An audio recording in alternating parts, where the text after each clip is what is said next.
le moteur d'une voiture est le seul endroit du pays où la démocratie s'exerce en toute liberté, égalité, fraternité. Chaque citoyen, quelle que soit sa tendance, est libre d'émettre son avis et le partager avec ceux des autres, le confronter à celui des autres dans un débat riche et contradictoire, sans risque de poursuite judiciaire. J'essaie de raconter un peu le cœur de ce peuple avec sa fantaisie, avec sa folie, avec sa beauté, avec ses inconséquences aussi. Les Chinois, en 4-5 ans, ils ont appris à parler l'algérien.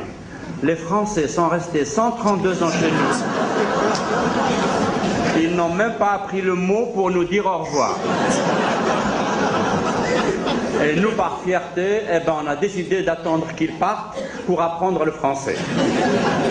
Ce qui fait que maintenant c'est tellement mélangé, on ne sait même plus comment appeler la langue qu'on parle. C'est pas du français, c'est pas de l'arabe, c'est pas du berbère. Et si par malheur on dit que c'est du créole, on est mort. C'est comment les Algériens se débrouillent, rafistolent les voitures, rafistolent les antennes paraboliques, rafistolent aussi les problèmes psychologiques aussi, pour essayer de trouver un équilibre. Regarde l'Amérique, elle n'a pas rêvé d'avoir un président noir. Mais un noir a rêvé à sa place. Et ça a marché. Alors pourquoi on ne rêverait pas nous aussi?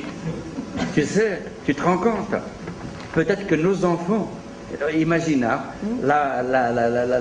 l'Amérique, l'Afrique noire a donné à l'Amérique un président, peut-être que l'Afrique blanche va lui donner un gouvernement.